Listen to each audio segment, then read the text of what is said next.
একটা আপডেট আমরা পাচ্ছি, সরকারি পুরস্কার ফেরালেন অভিনেতা সুদীপ্তা চক্রবর্তী।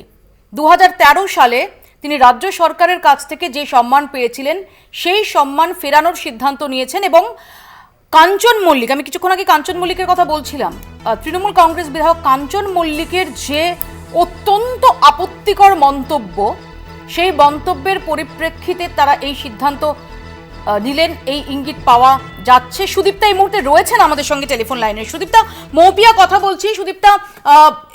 সুদীপ্তা, এই সিদ্ধান্ত কেন? অপমান, অসহায়তা, রাগ, ক্ষোভ সবকিছু মিলে।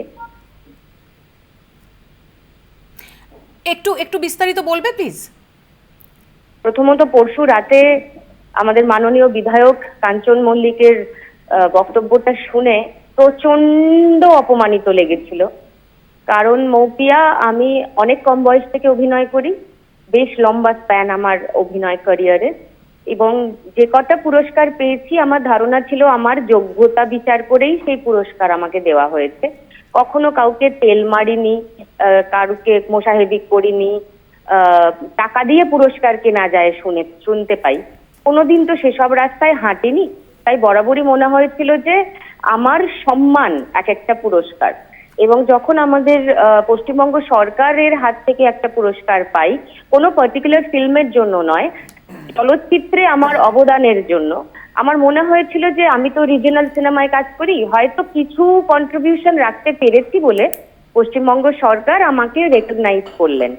কিন্তু আজকে সেই সরকারের বিধায়ক যখন বলেন যে যারা রাস্তায় নেমে প্রতিবাদ করছেন তারা কি পুরস্কার ফেরত দিয়ে যাবেন, এদিক পুরস্কার ফেরত দিয়ে দিন, এইটা একদম না ভিতরে এসে লেগেছে, একদম ভিতরে এসে লেগেছে যে এটা বলার সাহস কি করে কোনো সরকার তাদের লোকজনকে দেয়। সাহসের দুঃসাহসের আরো তো অনেক কিছুই দেখতে পাচ্ছি, আমরাই আসলে কদিন চোখ কান বন্ধ করেছিলাম, আস্তে আস্তে তো খুলছে। মানে দুর্নীতির তো কোনো সীমা পরিসীমা নেই, তারপর তারা দয়া করে চুপ থাকতে পারেন তো, এত কথা বলছেন কেন? কান্দে জাস্ট কিপ কোয়াইট, কান্দে জাস্ট শাট আপ। সুদীপ্তা, আমরা দেখেছি যে গতকাল কাঞ্চন মল্লিক তিনি অবশেষে ক্ষমা চেয়েছেন এবং অভিষেক বন্দ্যোপাধ্যায় একটি এক্স হ্যান্ডেলে পোস্ট করেন যে আন্দোলনকারী চিকিৎসকরা এবং সিভিল সোসাইটি সম্পর্কে কোনোভাবেই যেন কোনো রকম বিরূপ মন্তব্য তৃণমূল কংগ্রেসের কেউ না করেন। এতেও তুমি মনে করছো না যে এর পরও এই বিষয়টাকে ইগনোর করা বা কাঞ্চন মল্লিকের কন্ট্রোল করে কি হবে মৌপিয়া? এখন ড্যামেজ কন্ট্রোল করে কি হবে? এই সাহস তো তারাই কোথাও দিয়েছেন যাতে এত অপমান তারা সাধারণ মানুষকে, জুনিয়র ডাক্তারদের, সব সাধারণ মানুষ যে কাতারে কাতারে রাস্তায় নেমেছে তাদেরকে অপমান করার সাহসটা তো তারাই দিয়েছেন। এই দম্ভ কোথা থেকে আসে? এখন 4টে লাইন লিখে দিয়ে কি হবে? ড্যামেজ যা হবার হয়ে গেছে, ওদের সামলাতে বলুন দুর্গ। সুদীপ্তা, আমি দেখলাম যে তোমার পোস্টে তুমি লিখেছো যে স্বস্তিকা মুখার্জি পথ দেখিয়েছেন। হ্যাঁ, স্বস্তিকাই আসলে, আমি ঠিক মানে নিজের কথা ওইভাবে সবাইকে বলতে আমার ভালো লাগে না, তো আমি ওইভাবে লিখতে চাইছিলাম না।